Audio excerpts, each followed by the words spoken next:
कैसे हैं आप सब। आज हम बात करेंगे सच्चे प्रेम की, सच्चे इश्क की। वो इश्क जो हम सब उस रब से, उस खुदा से, अपने सतगुरु से करते हैं, उस इश्क के बारे में आज हम बात करेंगे। हम सब अक्सर दम भरते हैं कि हम उस मालिक से या अपने सतगुरु से बहुत प्रेम करते हैं, बहुत कुछ कहते भी हैं इसके बारे में।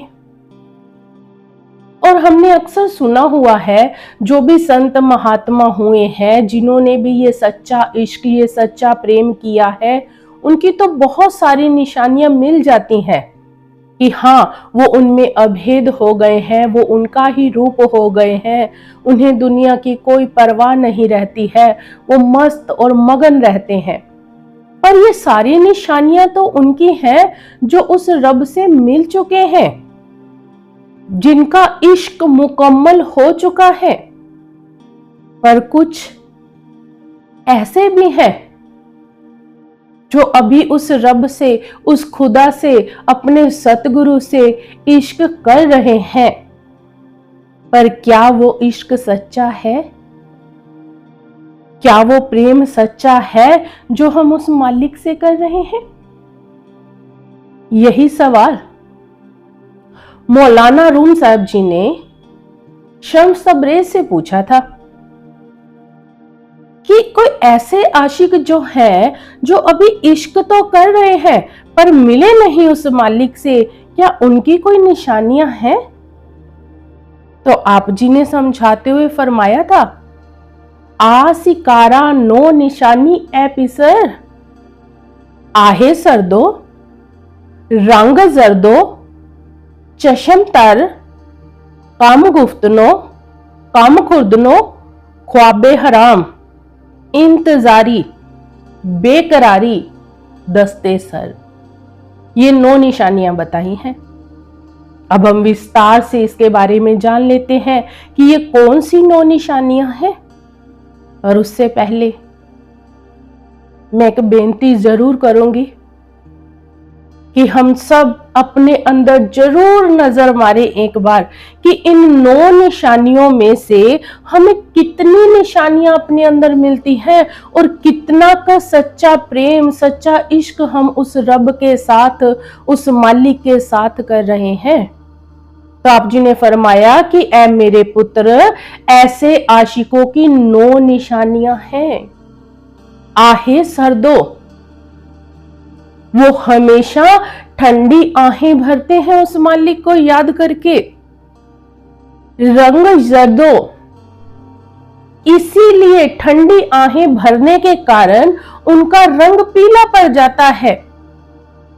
चशम तर, हमेशा उनकी आंखों में आंसू रहते हैं। कोई भी उस मालिक की बात करता है, वो साथ के साथ रोना शुरू कर देते हैं। हमेशा उनकी आंखों में उस मालिक की याद, उस मालिक का प्यार, वो आंसू बनकर हमेशा रहते हैं। कम गुफ्तनो, वो बहुत कम खाते हैं। कम खुर्दनो, वो बहुत कम बोलते हैं। कम गुफ्तनो, बहुत कम बोलते हैं। ख्वाबे हराम, सोना तो मानो जैसे उनकी जिंदगी में ही नहीं रह गया। इंतजारी, फिर वो 24 घंटे उस मालिक के इंतजार में रहते हैं। हम एक बात याद रखें, ये इंतजार उन्हीं का खत्म होता है जो उस मालिक का इंतजार करते हैं। जो इंतजार ही नहीं करते, उन्हें तो कोई फर्क ही नहीं पड़ता कि वो मालिक आए चाहे ना आए। और इंतजारी में इस कदर खो जाते हैं कि दरवाजा कोई और खटखटाता है और ऐसे लगता है कि जैसे मेरा प्यारा प्रियतम आ गया। और जब इंतजारी की हद हो जाती है, दिन रात वो उस मालिक को याद करते हैं और याद कर करके उसकी हद हो जाती है, तो बेकरारी, एकदम से बेकरार हो उठते हैं। कि या अल्लाह तू आया क्यों नहीं, दस्ते सर। फिर दोनों हाथों से अपना सर पकड़कर बैठ जाते हैं। ये 9 निशानियां हैं उस सच्चे इश्क, उस सच्चे प्रेम करने वालों की। अब इनमें से हमें कितनी निशानियां हमें हमारे अंदर मिली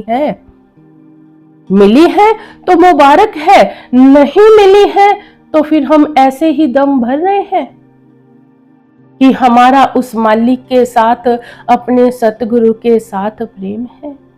हम तो सिर्फ लेखा जोखा ही कर रहे हैं।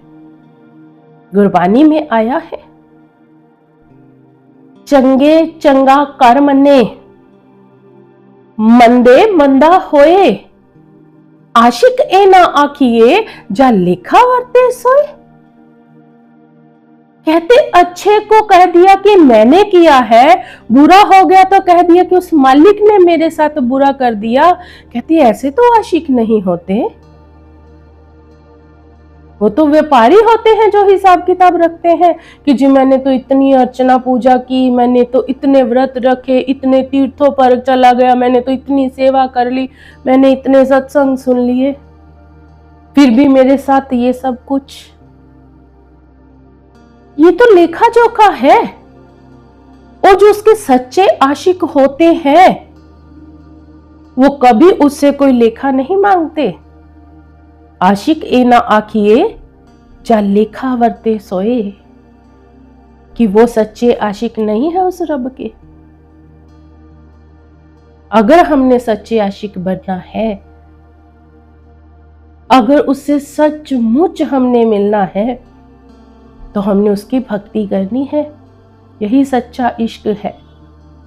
फरमाया गया है भक्ति इश्क प्रेम ये तीनों नाम भेद है रूप समान। कहते हैं भक्ति इश्क प्रेम ये तीनों एक ही है, ये कुछ अलग अलग नहीं है, ये सब एक ही रूप है।